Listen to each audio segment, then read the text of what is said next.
Setelah berjalannya waktu sudah berapa bulan, saya memutuskan saya minta dibaptis. Saya minta dibaptis saya bilang sama para pengerja di gereja itu, Bu, saya pengen dibaptis. Wah, benar dia bilang, iya Bu. Oh ya udah, nanti pas Bapak Gembalanya datang nanti kita atur. Akhirnya Bapak Gembala tersebut datang. Keesokan harinya di hari Sabtu, saya dibaptis di salah satu sungai di Pekanbaru. Pada saat dibaptis, kan kita dikasih jubah untuk dikenakan jubah putih. Waktu itu saya berdua dengan seseorang, dia baptis juga gitu. Setelah waktu mau mulai baptis, kita mulai berdoa. Saya masih berdoa dan saya masih pakai Allah. Saya bilang, ya Allah ya Tuhan, apakah ini suatu jalan keselamatan buat saya? Kalau bukan, saya buka jubah ini, saya tidak mau pakai jubah ini lagi, saya tidak mau dibaptis. Tapi kalau memang ini keselamatan bagi saya bilang, tarik saya sampai ke sungai untuk saya bisa dibaptis.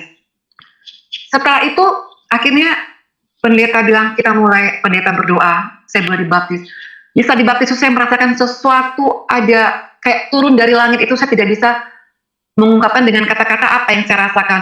Seperti saya itu tanpa anak baru lahir, baby baru lahir, tidak ada dosa. Seperti kayaknya plong aja rasanya hidup ini gitu. Ya, shalom teman-teman yang terkasih, dimanapun kita berada. Semoga kita selalu ada dalam perlindungan Tuhan, dan kita selalu ada dalam keadaan sehat.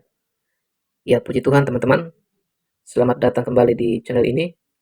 Ya, pada kesempatan kali ini kita akan mendengarkan sebuah kesaksian yang sangat luar biasa, yang sangat menyentuh hati, tentang perjalanan iman seorang muslimah yang dibesarkan dalam keluarga yang sangat religius dan taat menjalankan ajaran agamanya sejak kecil.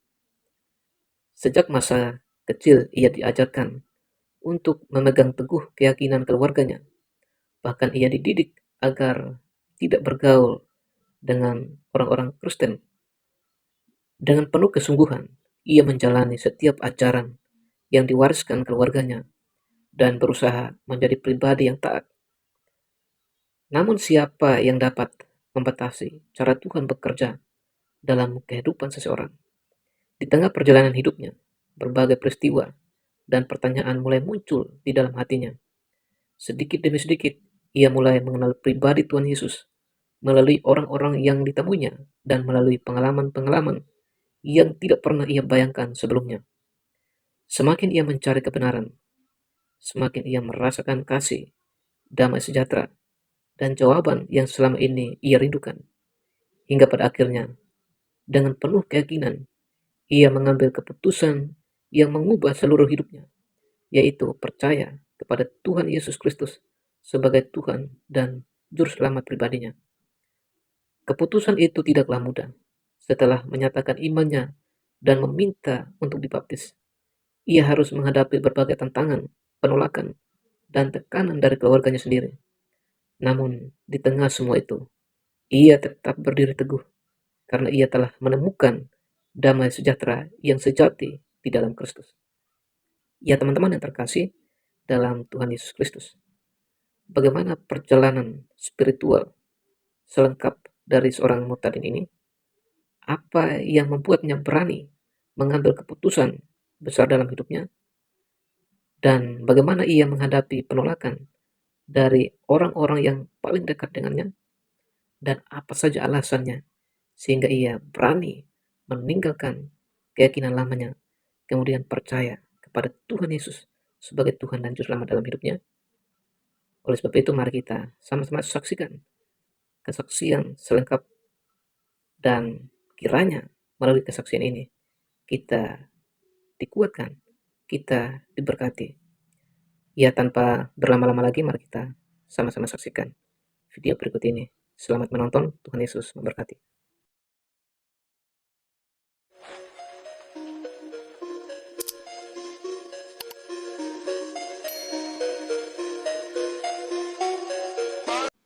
Saya latar belakang dari Islam. Saya asli orang Sumatera Barat.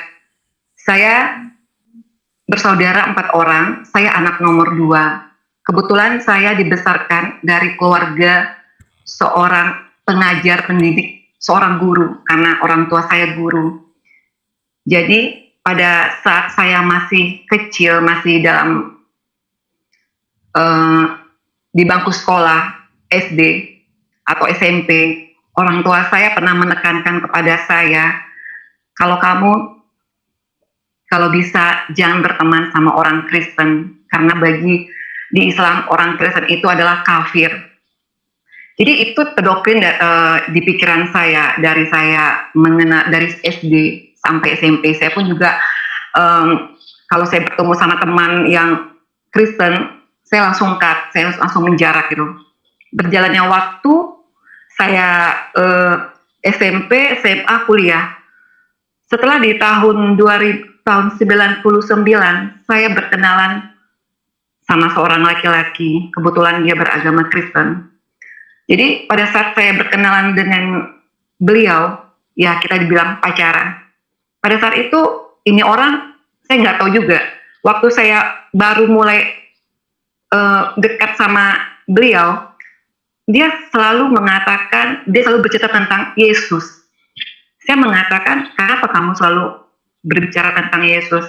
Saya bilang Yesus itu kalau di Islam adalah Isa. Saya bilang, ya kalau bagi Kristen Isa itu mungkin Tuhan, tapi bagi kami Isa itu nabi. Jadi Yesus itu bukan Tuhan bagi kami, saya bilang sama teman saya. Tapi teman saya selalu berkata, ya mungkin ya sebagai dia seorang Kristen yang sungguh-sungguh dia ingin menyampaikan amanat agung itu, dia selalu katakan kepada saya. Berjalannya waktu, setelah saya berkenalan sama beliau, pas jalan 3 tahun, saya diminta untuk mengantar seorang misionaris, orang tua, ke Malaka. Kebetulan misionaris itu bapak rohani dari teman saya ini. Mungkin maksud dia, mungkin biar bapak rohani dia ini, misionaris ini bisa menyampaikan tentang juru selamat Tuhan Yesus itu kepada saya. Jadi waktu itu, karena ini orang tua, saya sudah opa-opa atau opung-opung lah gitu. Jadi saya izin dengan orang tua saya. Kebetulan waktu itu teman saya ini sudah menjalin hubungan komunikasi dengan keluarga saya, dengan orang tua saya. Akhirnya orang tua saya kasih izin karena mungkin ini orang tua rohani dari teman saya. Di dalam perjalanan saya menemani bapak misionaris ini, orang tua ini ke Malaka. Mungkin asumsi orang saya membawa seorang opa atau opung atau kakek pergi berobat ke Malaka, karena Malaka itu identik dengan image orang tuh untuk tempat orang check up, berobat. Selama perjalanan sampai di Malaka, saya menuju rumah seorang anak rohani dari bapak misionaris ini, namanya dari misionaris ini. Dalam perjalanan, dia selalu mengatakan kepada saya, anakku, cobalah kamu sembah, kamu percaya dengan Tuhan Yesus sebagai Tuhan dan Juru Selamat. Kamu tidak apa-apa kalau kamu masih sholat, kalau kamu masih Islam, tapi menerima Tuhan Yesus sebagai Tuhan dan Juru Selamat. Saya waktu mendengar itu saya hanya diam saja, saya diam. Terus bapak itu selalu berbicara terus tentang Isa, yang dibilang kalau di Islam itu Isa. Jadi setelah berjalannya waktu, akhirnya saya sampai ke rumah dari anak rohani bapak misionaris ini. Ternyata saya sampai di rumah sebuah keluarga berasal dari orang India Tamil. Setelah sampai di sana, saya dilayani, terus saya dikasih kamar di atas. Keesokan harinya saya turun dari atas rumah orang India Tamil ini. Saya mendengar ada kayak ada keramaian, kayak ada suara nyanyi-nyanyi, tapi saya tidak mengerti nyanyi apa, karena mereka bernyanyi dengan bahasa India. Setelah itu saya duduk dekat mereka. Setelah acara selesai, tiba-tiba tuan rumah itu memberi saya sebuah buku. Dia kebetulan bisa berbahasa Melayu. Dia bilang sama saya, kamu boleh baca buku ini. Saya yang punya buku ini saya belum baca. Dia bilang sama saya.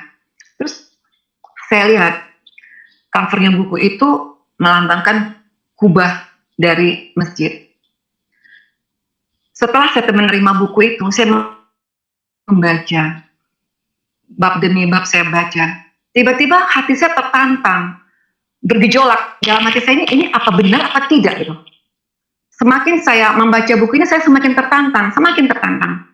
Karena ini yang saya baca itu merupakan pokok atau tiangnya dari agama waktu itu yang saya anut. Setelah saya hampir berakhir membaca buku itu, saya masih berdoa. Saya bilang gini, ya Allah ya Tuhan, apakah buku ini merupakan kebenaran? Berarti kalau benar, berarti selama ini salah yang saya ketahui.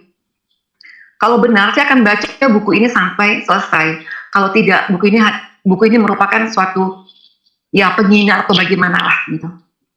Setelah itu malamnya kayaknya Tuhan kuat menggerakkan saya harus membaca buku ini sampai tuntas.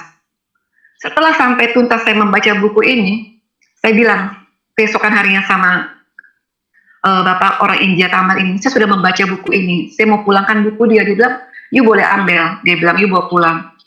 Akhirnya keesokan harinya saya balik dari Malaka, saya harus pulang ke Pekanbaru. Saya pulang ke Pekanbaru. Sampai di Pekanbaru, saya bergumul kayak bergejolak selalu di hati dan pikiran saya. Ini apa benar, apa tidak, apa benar, apa tidak. Apakah benar Isa yang saya yakini di agama Islam sebagai Tuhan dan Juru Selamat. Setelah itu saya sampai di Pekanbaru, keesokan harinya, di hari Minggu, saya berani beribadah datang ke sebuah gereja yang ada di Pekanbaru. Di saat itu, saya datang menghadiri kebaktian di gereja tersebut. Tiba-tiba, pas kita disuruh berdiri, kebetulan jemaat semuanya disuruh menaikkan lagu. Saya tidak tahu lagu itu apa. Saya disuruh berdiri, saya juga berdiri.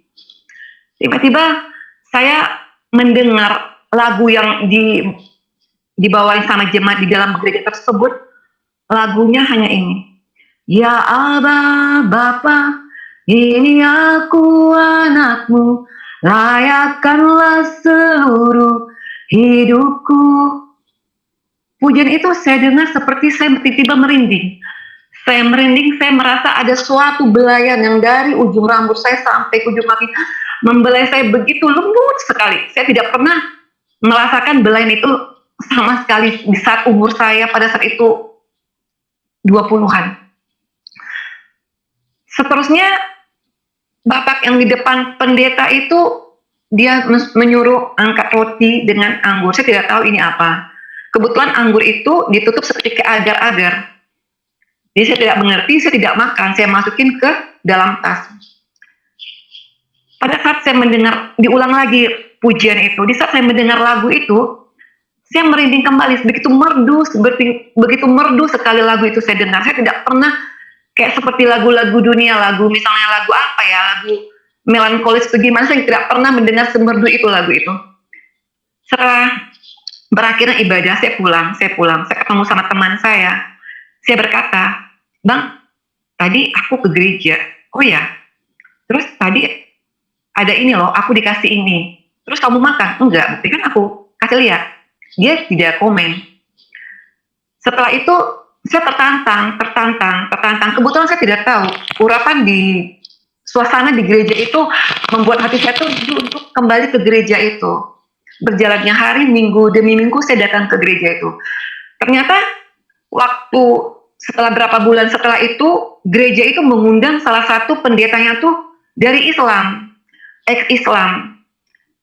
Jadi waktu itu karena tahu para pengerja di gereja itu saya dari Islam, dia bilang, Mbak Ayu, ini Bapak ini ex-Islam loh, mungkin bisa ya berbicara atau ya bincang-bincang sama Bapak Pendeta. Saya datang ke gereja itu pas waktu malam. Jadi Bapak itu dengan santai, kebetulan di gereja itu mereka lagi latihan untuk persiapan ibadah. Bapak itu sambil megang gitar. Dia berkata sama saya, kamu tahu surat Al-Fatihah? Tahu, saya bilang. Kamu bisa membacanya? Bisa Pak, saya bilang itu. Coba kamu baca. Dia sambil ini dengan gitar. Saya baca, Bismillahirrahmanirrahim, Alhamdulillahirrahmanirrahim, Ar-Rahmanirrahim, Maliki Yaumiddin. Sampai di saat kata-kata Ihdinas Sirotol Mustaqim. Dia bilang, stop. Kamu tahu itu artinya apa, Ihdinas Sirotol Mustaqim? Saya bilang, saya tahu Pak, tunjukilah kami jalan yang lurus. Apa kamu sudah mendapatkan jalan lurus? Saya terdiam. Lama saya berpikir. Saya bilang, oh iya ya. Setiap saya sholat, 1 hari 5 kali, subuh, zuhur, asar, maghrib, isya, kata-kata ihdinas siratal mustaqim berkali-kali saya ucapkan. Tapi dengan Bapak itu berkata, apakah kamu sudah menemukan? Akhirnya saya terpikir, iya Pak, hanya melafazkan aja ihdinas siratal mustaqim, tapi tidak tahu jalan lurus itu yang mana. Akhirnya Bapak itu mengatakan, kalau jalan yang lurus itu ada bersama Isa Al-Masih, Tuhan Yesus. Setelah berbicara dengan Bapak itu, saya pulang. Saya buka Al-Quran kembali. Ternyata di dalam Al-Quran itu ada surat kaki, di bawah surat kaki itu. Ihdinas siratal mustaqim, ada surat kaki, itu menunjuk lagi ke ayat yang lain. Di ayat yang lain, itu mengatakan di surat Al-Zukhruf. Di surat Al-Zukhruf ayat 61. Di surat Az-Zukhruf itu mengatakan bahwa Isa benar-benar menjadi petanda akan datangnya hari kiamat. Karena itu janganlah kita ragu atau ya tentang hari kiamat. Isa bilang, ikutlah aku. Akulah yang menunjuk jalan yang lurus itu. Jadi akhirnya saya berpikir, apakah di surat Al-Fatihah ini jawabannya di surat Az-Zukhruf? Lama saya renungkan surat Al-Fatihah dengan surat Al-Zukhruf. Karena memang kalau waktu di Islam dulu, memang Imam Mahdi itu identik dengan Isa yang akan turun.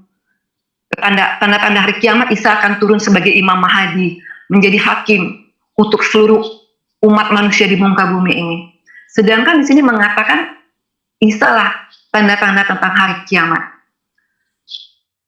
Setelah itu saya berpikir, oh berarti Isa lah yang menunjukkan jalan kebenaran itu.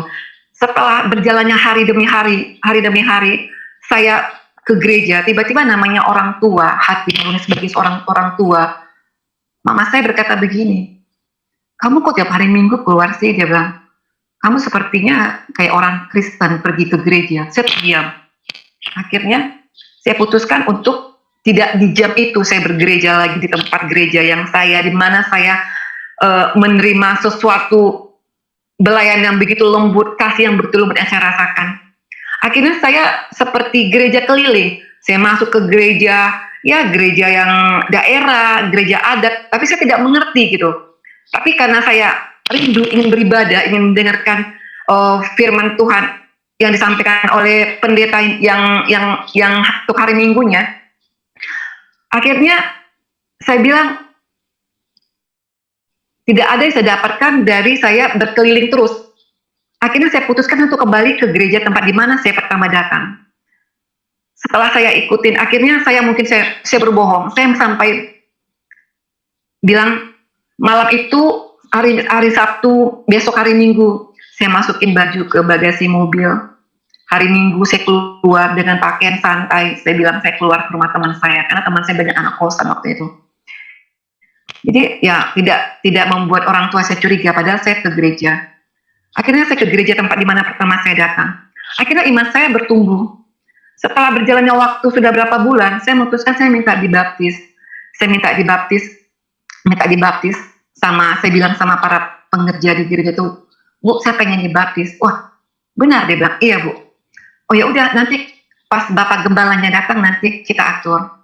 Akhirnya Bapak Gembala tersebut datang. Keesokan harinya di hari Sabtu, saya dibaptis di salah satu sungai di Pekanbaru. Pada saat dibaptis, kan kita dikasih jubah untuk dikenakan jubah putih. Waktu itu saya berdua dengan seseorang, dia baptis juga gitu. Setelah waktu mau mulai baptis, kita mulai berdoa. Saya masih berdoa dan saya masih pakai Allah. Saya bilang, ya Allah ya Tuhan, apakah ini suatu jalan keselamatan buat saya? Kalau bukan, saya buka jubah ini, saya tidak mau pakai jubah ini lagi, saya tidak mau dibaptis. Tapi kalau memang ini keselamatan bagi saya bilang, tarik saya sampai ke sungai untuk saya bisa dibaptis. Setelah itu, akhirnya pendeta bilang, pendeta berdoa. saya boleh dibaptis.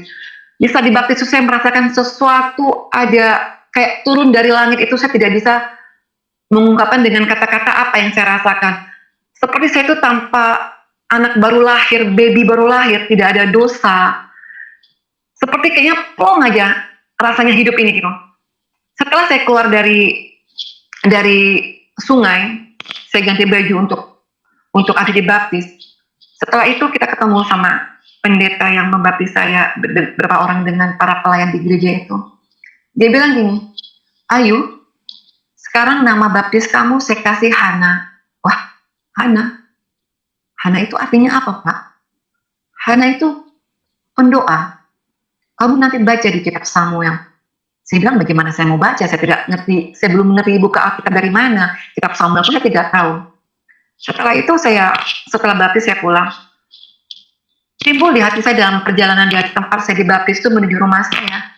Saya udah meninggalkan yang lama, saya udah menatap yang baru. Keesokan harinya, karena di keluarga saya, karena saya ada keluarga dari orang dari Sumatera Barat, adat sama agama sangat kental sekali, sangat kuat sekali. Kita sering melakukan sholat berjemaah di rumah. Orang tua saya mengatakan gini, mari kita sholat. Saya mengatakan, saya lagi datang bulan. Karena waktu dulu di Islam, kalau lagi datang bulan tidak dibenarkan untuk sholat. Oke, mungkin alasan itu orang tua saya masih bisa menerima. Tapi lama-lama orang tua saya selalu berkata, mari kita sholat. Jawaban saya, lagi datang bulan. Terus tiba-tiba orang tua saya ngomong gini, kamu bilang datang bulan, nanti dikasih Allah loh kamu kendaraan datang bulan terus selamanya. Saya terdiam. Karena dalam hati saya tidak mungkin sholat lagi. Walaupun saya teringat omongan dari bapak misionaris, bapak rohani teman saya itu mengatakan, kamu tidak apa-apa kalau kamu Islam, kalau kamu masih sholat. Tapi saya udah punya komitmen. Ya sekali saya melangkah, sekali saya udah terima Yesus sebagai Tuhan dan Juru Selamat saya udah dibaptis, saya udah lahir baru kembali. Ya tidak ada lagi tawar menawar. Akhirnya berjalannya hari, orang tua saya ngomong kayak gitu. Terus saya bilang sama teman saya, gimana ya? Orang tua saya terus saya sholat. Terus teman saya ngomong gini, saya juga konsultasi sama teman-teman di gereja, sama para pengerja. Dia bilang, ya berhikmat aja Ayu. Saya bilang, berhikmat. Mungkin berhikmat itu saya harus berbohong. Tapi yang saya lakukan berhikmat itu berbohong itu akhirnya membuat saya tuh gelisah, tidak tenang. Setelah beberapa hari kemudian ya, setelah berjalannya waktu, saya disuruh sholat lagi. Saya bilang, Mah, saya mau sholat di masjid tempat gubernur habis meresmikan masjid baru dia. Kebetulan tidak jauh dari rumah saya. Akhirnya karena mungkin alasan saya mau pergi sholat, akhirnya dibolehkan. Saya taruh mukena di dalam mobil. Dalam perjalanan, saya berhenti di tepi jalan. Saya berdiam diri. Saya bilang saya banyak berbohong. Tiba-tiba, saya buka Alkitab. Saya tidak tahu buka Alkitab itu dari mana. Tapi saya main asal buka gitu aja. Tiba-tiba saya membaca dalam firman Tuhan itu di Matius. Waktu saya di Matius, lihat aku mengutus kamu seperti domba di tengah serigala. Hendaklah kamu cerdik seperti ular, tulus seperti merpati. Saya diam. Maksudnya ini apa ya? Setelah berakhirnya waktu maghrib, saya pulang kembali. Ya mungkin orang tua saya mengatakan saya sudah selesai sholat. Saya bertelepon dengan teman saya bilang tadi aku disuruh sholat. Tapi aku pergi ke masjid tempatnya gubernur meresmikan. Aku bilang alasan aku berhenti di tepi jalan. Tiba-tiba aku membuka Alkitab. Firman Tuhan aku baca berkata begini, teman saya diam aja. Mungkin dia mengamati. Setelah itu berjalannya hari demi hari, orang tua saya lama-lama curiga. Dia bilang, kamu kayaknya sepertinya udah Kristen. Dalam hati saya, aduh bagaimana ya? Saya jujur, saya belum menikah. Saya masih tanggung jawab orang tua. Kalau saya diusir, saya mau tinggal di mana? Saya mau kemana? Berkecamuk lah di hati saya gitu kan. Tapi saya tidak bisa berbohong sama orang tua saya. Kalau saya sudah tidak satu agama dengan orang tua saya. pada malam harinya saya buka Alkitab, saya membaca. Saya waktu itu saya nggak ngerti baca saya belum tahu dari Kejadian sampai Wahyu, saya main asal buka aja. Tiba-tiba firman Tuhan banyak berbicara kepada saya di Matius. Pada saat itu saya membaca di Matius, Tuhan mengatakan, barang siapa yang menyangkal aku di depan manusia, aku akan menyangkal kamu di depan Bapa yang di sorga. Jadi saya bilang, aduh, saya menyangkal Tuhan di depan keluarga besar saya. Berarti Tuhan pun akan menyangkal saya di depan Bapa di sorga. Sedangkan saya sudah menerima Tuhan Yesus sebagai Tuhan dan Juru Selamat saya. Akhirnya saya berkecamuk terus di hati saya. Akhirnya saya memutuskan, saya bilang sama teman saya, pada saat itu kita berteman sudah berjalan 5 tahun. Saya bilang, Bang, kayaknya aku nggak bisa lagi untuk berhikmat atau berbohong kepada orang tuaku. Masalah keyakinan yang kuanut sekarang. Karena Tuhan sudah berbicara, saya tertampar dengan firman Tuhan ini. Kalau kamu menyangkal aku di depan manusia, aku akan menyangkal kamu di depan Bapa di surga. Padahal saya sudah mengakui Tuhan Yesus sebagai Tuhan dan Juru Selamat.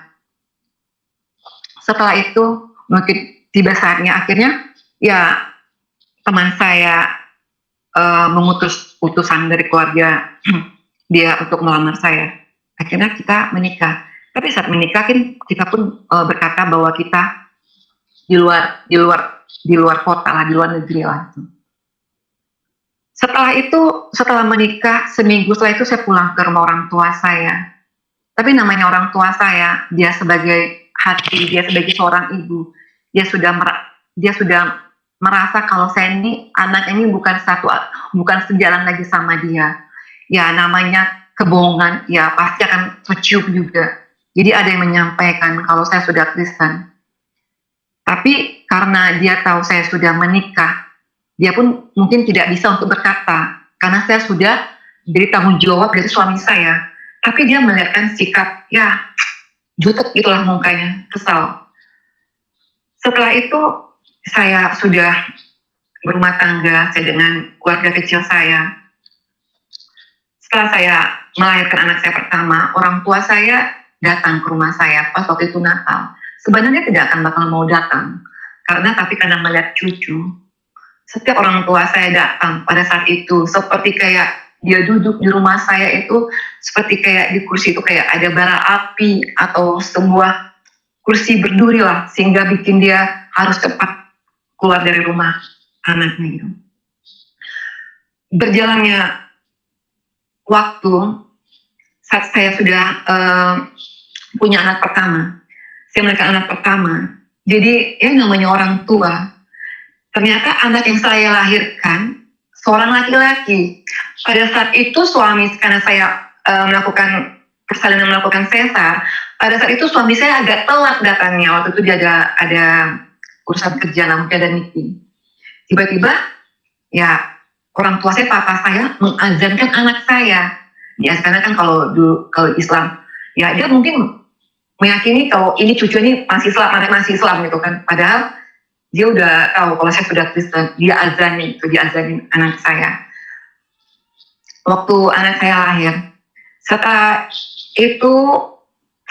saya udah mulai kuat lah setelah melahirkan, saya datang ke gereja, saya antar anak saya untuk penyerahan anak ke gereja. Tiba-tiba Bapak pendetanya berkata, saya tengking, segala roh Al-Fatihah, surat Yasin, dan semuanya lah. Pada hari itu luar biasa, anak saya melengking 3 kali. Dia bilang itu kan. Jadi seperti kayak keluar gitu. Setelah itu, Bapak pendetanya, kebetulan suami saya memberi nama anak saya itu Joseph. Tapi karena Bapak pendeta itu, dia bilang begini, saya tambah namanya Joseph Paanea. Saya bilang, Pak, Paanea itu artinya apa? Paanea itu adalah penguasa. Wah, luar biasa. Saya bilang, nanti kamu baca di Kejadian, Paanea itu artinya apa? Kalau di bahasa Ibrani itu Yusuf. Yusuf diberi kuasa sama Fir'aun untuk menguasai Mesir. Berarti orang kedua setelah raja. Setelah berjalannya, kebetulan anak saya itu menjadi cucu kesayangan dari orang tua saya. Tapi namanya, karena cucu kesayangan, orang tua saya, neneknya itu selalu, kalau misalnya apa, Bismillah ya. Nah, Bismillah kalau dia ngasih cucunya makan gitu. Saya diam aja gitu. Tapi yang penting bagi saya kalau anak saya udah saya serahkan, saya percaya segala roh Al-Fatihah, surat Yasin, apapun lah, sudah kita katakan di dalam nama Tuhan Yesus. Jadi saya tenang saja. Berjalannya waktu akhirnya saya melahirkan anak kedua. Waktu saya melahirkan anak kedua, karena saya perempuan, kalau kami orang Sumatera Barat ini, kalau habis melahirkan terus di rumah orang tua, ya orang tua perempuan lah yang mengurus. Jadi pada saat itu saya diurus sama orang tua saya karena masa nifas gitu ya. Setelah itu seminggu setelah saya melahirkan, papa saya sakit. Tapi yang luar biasanya Tuhan pakai anak saya Joseph ini, dia berkata begini kepada neneknya, kepada omanya, "Oma, sebelum papa sakit, Oma, kenapa opa itu pakai baju batik hitam? Janganlah Oma." Jadi terus papa saya ngomong gini sama mama saya, gimana cucumu ini? Kok aku disuruhnya buka pakai baju ini? Ya namanya anak kecil mungkin ya, mama saya bilang ya anak kecil. Tapi setelah itu anak saya melarang opanya untuk berpakaian baju hitam, baju batik itu. Keesokan harinya papa saya sakit, memang dia ada bawaan jantung. Jadi tapi waktu dia sakit itu, tapi waktu saya melahirkan, papa saya sempat mengantar saya untuk check up kembali sama dokter karena saya harus periksa karena operasi. Mungkin karena saat itu mungkin dia tahu mau pergi, dia sayang sekali sama saya. Sini papa antar kamu ke dokter. Setelah itu dia sakit ya seminggu lah setelah itu dia sakit. Waktu dia sakit, saya masih ke kamar dia karena saya di rumah orang tua saya waktu saya habis melahirkan. Terus papa saya ngomong gini sama saya, aduh, dia bilang itu kan, aku masih terpikir-pikir anakmu. Dia bilang itu, ya udahlah Pak, anak kecil sedang. Setelah papa saya ngomong gitu, pas maghribnya papa saya meninggal. Saya sedih sekali. Ya karena di Islam tidak boleh jenazah lama-lama. Keesokan paginya habis sholat zuhur, papa saya harus dikubumikan. Waktu bapak saya dimandikan jenazahnya, ya suami saya karena dia udah merasa udah masuk ke keluarga besar saya, dia sebagai seorang menantu, saya pun juga anak. Pada saat jenazah almarhum papa saya dimandikan, mama saya melarang, tidak boleh suami kamu memegang jenazah almarhum papa. Saya sedih sekali. Kenapa kok suami saya tidak boleh memegang jenazah almarhum papa saya untuk memberi penghormatan terakhir, dan saya pun tidak boleh dekat sama jenazah almarhum papa saya. Setelah itu suami saya dengan dia tunjukkan sebagai seorang menantu, dia urus baik-baik. Akhirnya setelah pemakaman, setelah berjalannya waktu demi waktu, akhirnya anak saya kedua, saya pindah ke Batam. Saya kembali lagi teringat kepada firman Tuhan di Matius tuh, yang mengatakan, ya karena namaku kamu akan digiring ke pemuka zaman. Terus tinggallah kamu, seperti kita harus pindah ke kota yang lain itu. Akhirnya kami pindah dari Pekanbaru, kami ke Batam. Setelah saya pindah ke Batam, waktu itu orang tua saya mau datang ke Batam. Tiba-tiba suami istri berdoa. Saya bilang sama suami saya, mama saya mau datang. Karena kan ya namanya juga seorang udah janda, ya mungkin dia bebas lah untuk mau kemana. Kita berdoa. Kita bilang kita berdoa Tuhan, biarlah Tuhan nanti ada perjumpaan pribadi. Ya antara kau bisa menyatakan kuasamu dan orang tua kami ini, baik dengan suasana di rumah atau melalui mimpi atau di kamar. Tapi orang tua saya pernah berkata begini sama saya, Ayu, saya bermimpi loh, kamu dibawa sama seorang laki-laki yang ganteng sekali, bukan seperti kayak orang Indonesia, seperti kayak orang Timur Tengah. Saya mengatakan dalam hati saya Tuhan Yesus, tapi saya tidak mau mengatakan sama orang tua saya. Akhirnya orang tua saya barulah kali itu dia melihat saya di Batam. Tapi saya tidak pernah mengatakan sama orang tua saya kalau saya sudah Kristen. Karena bagi saya, untuk apa saya mengatakan kalau saya sudah Kristen, tidak ada buah yang saya lihatkan kepada orang tua saya. Kalau saya menjadi seorang Kristen, hanya menjadi seorang Kristen yang sebuah buah yang asam, yang pahit, yang akan dimakan terus dimuntahkan untuk apa tuh? Saya ingin melihatkan bahwa kekristenan saya ini sama orang tua saya itu sebuah buah yang manis, yang harum, yang ranum, yang enak dimakan, enak dicium, sebuah yang ranum, yang manis. Berjalannya waktu, saya kasih lihat terus sama orang tua saya. Kami mengasihi orang tua. Saya bilang sama orang tua saya, Ma, walaupun saya sudah tidak satu jalan lagi agama sama Mama, tapi saya tidak akan menjauhi Mama. Saya akan terus menghormati Mama. Karena dalam firman Tuhan di Alkitab pun berkata, hormatilah orang tuamu agar panjang umurmu. Jadi saya harus menghormati orang tua saya. Ya, Mama sebagai orang tua saya, dan orang tua, maksudnya itu orang yang lebih tua dari saya, umur itu saya hormati. Setelah itu Mama saya bisa mengerti, dia coba untuk memulai menelaah, memikir. Karena Mama saya seorang guru, dia pintar itu Mama saya itu gitu. Karena saya juga bisa merasa hatinya, karena dia terpukul juga, karena dia juga aktif di tempat wirid pengajian di rumah. Karena saya pun dari kecil saya juga dimasukin madrasah. Orang berkata, ibu itu mengajar sekian ratus orang anak berhasil, tapi mengajar satu anak tidak berhasil, anaknya bisa murtad. Karena kalau dulunya Islam mengatakan kalau Islam pindah ke Kristen itu murtad.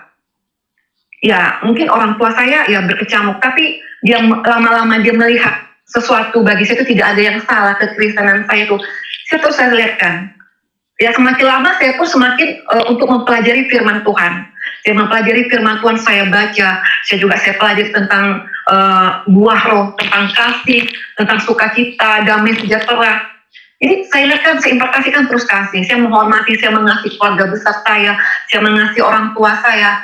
Akhirnya orang tua saya terpikir, oh nggak ada yang aneh, nggak ada yang sesuatu yang apa. Tapi mungkin dia juga masih terus berdoa juga di dalam hati dia. Di dalam hati dia saya rasa ya, saya juga tidak pernah bertanya, tetap terus berdoa, saya untuk balik lagi bersama dia gitu.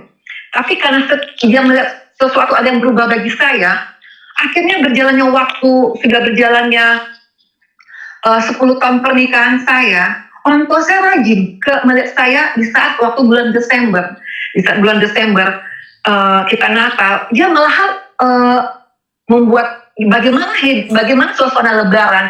Dia bikin rendang, dia bikin lontong dan semuanya lah. Dia sajikan semuanya. Dia bilang, ya kamu undang aja teman-teman di gereja kamu. Akhirnya teman-teman gereja saya, kita pulang dari beribadah, kita ke rumah. Wah enak ya buatannya mamanya Mbak Ayu, enak. Akhirnya Mbak, oh iya. Mama saya dengan menerima punya itu dengan sukacita juga dia menerima. Oh iya. Akhirnya saya pun juga heran. Mama saya pelan-pelan akhirnya bisa menerima. Tapi dia tidak pernah mencetuskan, oh saya menerima kamu karena kamu dekat, tidak. Cuma saya sudah bisa merasakan dalam roh saya. Saya lihatkan sama mama saya. Akhirnya mama saya mengatakan, ya sekarang udah jalan kamu, ya kalau kamu udah memilih jalan kamu ini, ya kamu bisa mempertanggungjawabkannya. Ya silakan, kalau itu membuat kamu tuh tenang, bahagia. Tapi mama saya memiliki keluarga besar, saya pun melihat ada sesuatu yang dilihatnya dari saya. Mungkin dengan saya menerima Tuhan Yesus sebagai Tuhan dan Juru Selamat, mereka melihat ada suatu kayak seperti intan atau berlian yang mereka melihat saya itu seperti Kristen yang militan. Karena kenapa? Karena waktu itu ada ipar saya berkata begini, kakak ini imannya kuat ya, dia bilang itu. Apa yang kakak cita-citakan selalu terwujud. Terus saya ngomong gini sama adik ipar saya, juga sama orang tua saya, Tuhan yang saya tambah bukan Tuhan yang mati di kayu salib, tapi Tuhan yang saya tambah itu Tuhan yang hidup, saya bilang. Karena kenapa saya bilang Tuhan yang hidup? Dengan prosesnya waktu demi waktu perjalanan hidup saya, penyertaan Tuhan begitu sempurna dalam kehidupan saya bilang pertolongan Tuhan. Sehingga ya Tuhan pun selalu ya pemeliharaan Tuhan dengan rumah tangga saya, dengan suami saya, dengan anak-anak saya. Akhirnya keluarga saya melihat, ya sekarang ini puji Tuhan, keluarga saya bisa menerima. Kalau ada apa-apa mereka selalu telepon saya, Kak bantu doa ya Kak, tolong doain ya. Mama saya kemarin terakhir karena kita dalam COVID ini, ayo kamu doain mama ya, biar mama panjang umur. Saya bilang, kalau mama kok tiba-tiba WA saya kok berkata begitu, dia waktu itu lagi di Padang, di rumah adik saya. Tapi saya merasa, wah ternyata Tuhan yang saya sembah itu adalah Tuhan yang benar-benar nyata, gitu, melihatkan kuasanya itu. Dan Tuhan pun bisa mulai menjamah hati keluarga besar saya, pikiran mereka gitu loh kan, sehingga mereka bisa menerima saya. Dan akhirnya ya pernikahan saya sudah berjalan 17 tahun. Saya pun dengan suami udah memutuskan kami untuk melayani Tuhan. Puji Tuhan kami sudah melayani Tuhan dengan ya dibilang full heart, memang full heart gitu. Tapi karena saya masih masih berbagi waktu urus rumah tangga, anak gitu. Tapi saya tetap melayani Tuhan bersama suami. Akhirnya orang tua kan ngomong gini, kamu harus jaga semuanya. Wibawa kamu, sikap kamu, tindakan kamu, pergaulan kamu, pakaian kamu. Karena kamu sudah mulai disorot. Dalam arti kata, dia bilang ya kamu sudah di gereja. Sampai dia ngomong gini sama saya, kapan kamu bisa khotbah? Dia bilang itu. Kapan kamu bisa ceramah? Dia bilang itu. Dia masih pakai bahasa ceramah. Kok kamu bernyanyi terus? Dia bilang. Saya bilang, ya kita lihat nanti bagaimana Tuhan. Saya bilang mungkin belum kapasitas saya untuk berkhotbah. Saya bilang, tapi puji Tuhan gitu loh kan. Ya memang semua proses yang saya alami itu memang menyakitkan bagi saya. Tapi endingnya tuh semuanya indah pada waktunya. Akhirnya berjalan waktu demi waktu, tahun demi tahun. Puji Tuhan keluarga besar saya bisa menerima saya. Dan mereka pun ya kalau ada apa-apa selalu menopang, selalu meminta sama saya, Kak, tolong main dalam doa ya, tolong doain ya, tolong doain ya. Akhirnya saya bilang, aduh Tuhan luar biasa Tuhan ini dalam kehidupan saya. Ya begitulah yang saya alami perjalanan saya mengenal Tuhan Yesus. Memang saya mengenal Tuhan Yesus di saat saya udah mulai dewasa, di saat saya udah mulai wisuda. Jadi karena saya situ saya baru menyadari Tuhan memberi kita akal dan pikiran untuk menguji segala sesuatu. Jadi apalagi pada saat itu saya udah mulai, ya udah 20-an lah ya, pasti saya kan seorang mahasiswa, saya kan mempunyai akal dan pikiran untuk menguji segala sesuatu. Saya uji, saya telaah, akhirnya saya menemukan bahwa Tuhan Yesus adalah Tuhan dan Juru Selamat. Dan itulah sebagai Tuhan dan Juru Selamat saya yang selalu menopang hidup saya. Yang saya rasakan setelah saya menerima Tuhan Yesus, ya saya selalu merasakan damai, sukacita yang Tuhan berikan. Walaupun pencobaan ada yang Tuhan berikan kepada saya, tapi ada sesuatu yang saya rasakan. Karena dalam firman Tuhan, aku tidak akan membiarkan kau seorang diri. Roh penghiburku, roh penolongku akan senantiasa turun kepadamu. Jadi di saat saya merasa ada kesesakan, masa saya ada pencobaan, saya percaya pertolongan Tuhan itu pada waktunya. Dan saya juga tahu bahwa Tuhan pun juga memberi pencobaan kepada kita itu tidak akan melampaui dari batas kemampuan kita. Yang mungkin pada saat itu saya mengalami pergumulan salib yang saya pikul untuk mengikut Tuhan Yesus dan keluarga saya, mungkin akhirnya sampai sekian tahun ini, akhirnya keluarga besar saya bisa menerima saya. Puji Tuhan, ya kami pun dengan sekarang ini saling berkata dengan tangan. Dan puji Tuhan pun teman-teman saya selalu bilang, wih luar biasa ya mamanya Mbak Ayu ya, dengan bisa merangkul anak-anaknya. Walau Mbak Ayu bukan sejalan lagi, luar biasa. Dan hati mamanya Mbak Ayu tulus ikhlas. Sampai mama saya pun kalau saya bawa pun ke tempat teman saya itu kan Kristen, mama saya enjoy gitu loh kan. Juga teman saya yang Buddha, kita pergi Imlek, mama saya enjoy. Jadi sampai sekarang mama saya pun bisa membela saya. Saya pernah dikatakan sama tante saya, bilang itu anak murtad, anak kafir, durhaka. Sampai mama saya bilang gini, kamu hati-hati dengan pembicaraan kamu ya. Dia bilang itu, apakah udah agama yang kamu yakin, apa keyakinan yang kamu anggap sekarang ini udah membawa kamu dengan satu kebenaran, apa yang kamu cari, kamu makan itu udah halal semuanya. Kamu tahu, walaupun anakku nggak satu jalan sama aku lagi, menantuku, tapi dia lebih ngerti agama daripada kamu. Saya pun kaget, padahal itu adik ipar dia loh gitu. Jadi begitulah kesaksian saya yang bisa saya sharingkan pada malam hari ini.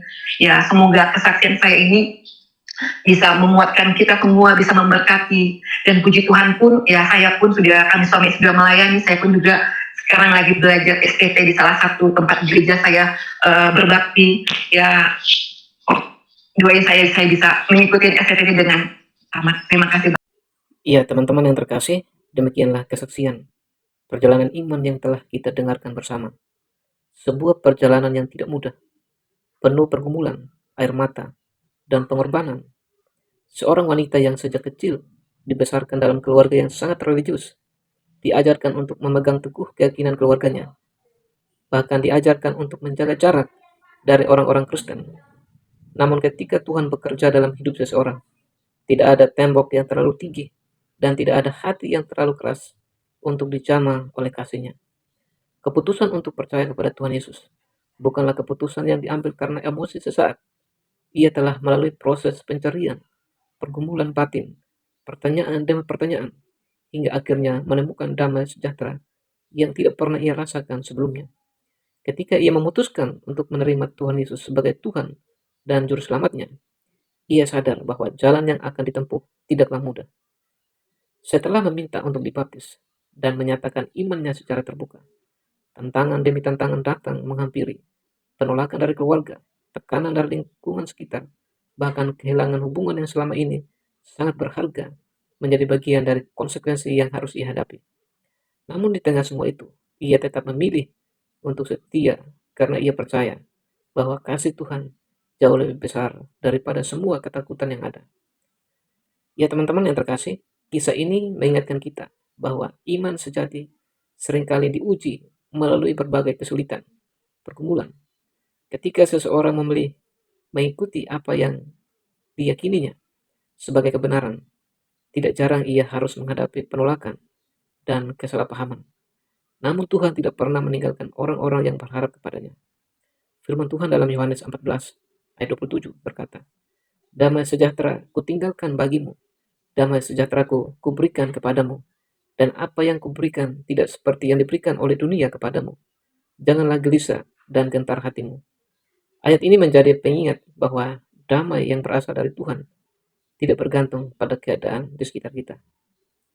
Kemudian dalam Roma 8 ayat 38 sampai 39 tertulis, "Sebab aku yakin bahwa baik maut maupun hidup, baik malaikat-malaikat maupun pemerintah-pemerintah, baik yang ada sekarang maupun yang akan datang, atau kuasa-kuasa, baik yang di atas maupun yang di bawah, ataupun sesuatu makhluk lain, tidak akan dapat memisahkan kita dari kasih Allah yang ada dalam Kristus Yesus Tuhan kita." Ya teman-teman, apapun latar belakang seseorang, Tuhan mengenal setiap hati. Tuhan melihat setiap pergumulan, setiap pertanyaan, dan setiap air mata yang tidak dilihat oleh orang lain. Kasih-Nya tersedia bagi siapa saja yang sungguh-sungguh mencari Dia dengan segenap hati. Mari kita terus belajar untuk menghargai sesama manusia meskipun memiliki latar belakang dan perjalanan iman yang berbeda. Kesaksian ini bukanlah tentang kebencian terhadap siapapun, melainkan tentang pengalaman pribadi seseorang dalam menemukan keyakinan yang ia anggap benar bagi hidupnya. Semoga kisah ini menjadi pelajaran tentang keberanian, ketulusan dalam mencari kebenaran, dan kesetiaan kepada keyakinan yang dipilih dengan penuh kesadaran. Saya ucapkan terima kasih karena telah menyaksikan video ini sampai selesai. Jika kesaksian ini memberkati dan menguatkan teman-teman, jangan lupa untuk terus dukung perkembangan channel ini dengan memberikan like, menuliskan komentar yang membangun, yang memberkati, dan juga bagikan video ini kepada keluarga, kawan dan kenalan, sehingga banyak orang dapat mendengar kisah yang menginspirasi ini. Tetaplah berjalan dalam kasih, tetaplah menjadi berkat bagi sesama, dan jangan pernah berhenti mencari kebenaran dengan hati yang tulus. Sampai bertemu kembali dalam kesaksian-kesaksian berikutnya. Kiranya Tuhan Yesus memberkati dan menyertai kita semua. Shalom.